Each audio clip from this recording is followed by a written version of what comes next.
While he will forever be synonymous with classics like Dirty Harry and the outlaw Josie Wales, many of the Western icon's other winning projects have often flown under the radar of fans. Here are 10 underrated Clint Eastwood movies most people forget exist. Clint Eastwood stars as a retired government assassin turned mountaineer, forced back into action to avenge a friend's murder. Originally, Paul Newman was set to star, but he passed on the project due to its violent nature. Eastwood took over, not only starring, but also directing and doing his own stunts, including scaling dangerous mountains.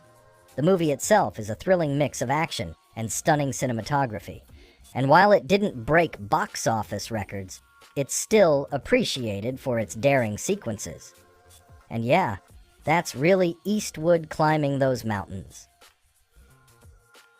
Pairing Clint Eastwood with Burt Reynolds in City Heat sounds like a dream team, but unfortunately, the film didn't quite live up to the hype.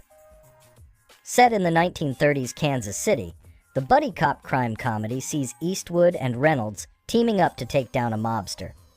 Their chemistry was undeniable, but the film itself, not so much.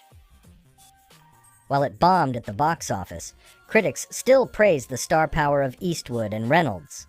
The sheer charisma of the two leads was worth watching. Heartbreak Ridge follows a tough-as-nails gunnery sergeant, played by Eastwood, who's tasked with whipping a bunch of undisciplined recruits into shape ahead of the American invasion of Grenada. The film became a big hit, both critically and commercially, pulling in over $121 million. Despite some behind-the-scenes drama with the Department of Defense, this film showed Eastwood's knack for directing war movies, while also delivering a sharp script and heartfelt message. It's Eastwood doing what he does best, leading with grit, heart, and a whole lot of charisma.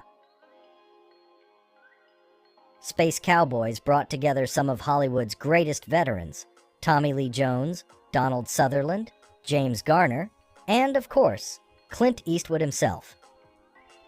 This 2000 adventure flick follows a group of retired Air Force pilots who get a second shot at space, tasked with stopping a decaying Russian satellite from crashing into Earth.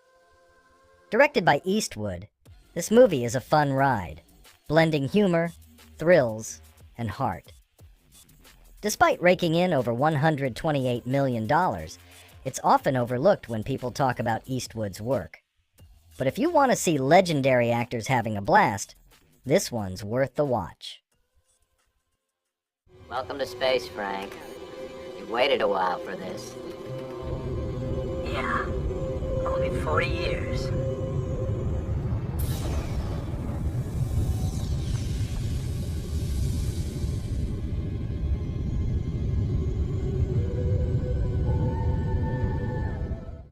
Absolute Power is another classic Eastwood project where he directs, produces, and stars. In this political thriller, Eastwood plays a master jewel thief who witnesses the President of the United States commit murder, and now he's on the run. With a cast that includes Gene Hackman, Ed Harris, and Laura Linney, Absolute Power keeps the stakes high and the suspense even higher. While it didn't reach the critical acclaim of some of Eastwood's other films, it's still an edge-of-your-seat ride with Eastwood in prime form, going toe-to-toe with Hackman's devious president. In Bronco, Billy, Eastwood steps away from his usual tough guy roles to play a struggling circus owner trying to keep his show afloat. It's a lighter, more laid-back film where Eastwood's charm and likability really shine. He's even called it one of the most relaxed projects he's ever worked on. The movie didn't make huge waves at the box office, but for Eastwood, it holds a special place. He later said, "If I ever wanted to say something as a director, you'll find it in Bronco Billy." Clint Eastwood pulled double duty again in A Perfect World, directing and starring alongside Kevin Costner. The film takes place in 1963 Texas and follows escaped convict Butch Haynes as he takes a young boy hostage, attracting the attention of Texas Ranger Red Garnett. Interestingly, Steven Spielberg was originally set to direct, but passed to work on Jurassic Park. Costner convinced Eastwood to take on the role of Red, and it turned out to be a great decision. The film was a critical and commercial hit, and it's still considered one of Eastwood's finest works, both in front of and behind the camera. Clint Eastwood dives into the world of Western music here, starring alongside his son, Kyle Eastwood. The film tells the story of a country singer battling tuberculosis as he makes his way to Nashville, hoping to perform at the Grand Ole Opry. Despite critical acclaim, it wasn't a box office success, but it's a gem for Eastwood fans. It's loosely based on the life of singer-songwriter Jimmie Rodgers, and Eastwood even showed off his vocal talents, performing alongside country legend Marty Robbins in Robbins' final film appearance. White Hunter Black Heart is a thinly veiled retelling of Peter Viertel's experience working with director John Huston on The African Queen. Eastwood plays John Wilson, a director more obsessed with hunting an elephant than finishing his film. It's a character study about ego, masculinity, and the madness of filmmaking, and Eastwood took on the role with gusto, mimicking Huston's distinctive mannerisms. The film was entered into the Cannes Film Festival, and is often praised as one of Eastwood's most complex performances. Clint Eastwood teamed up with Shirley MacLaine in Two Mules for Sister Sarah, a western where nothing is quite what it seems. Eastwood plays Hogan, a mercenary who helps a nun, only to discover she's not really a nun after all.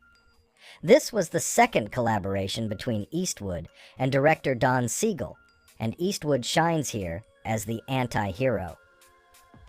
Elizabeth Taylor originally wanted to play Sister Sarah, but Shirley MacLaine eventually took the role. According to Eastwood, MacLaine was, let's say, difficult on set. Come on, turn around. Just like that. Now, when I tell you to, I want you to take a deep breath and hold it. Come on, grab the end of the barrel. This ain't easy. Take your fingers off the top of it.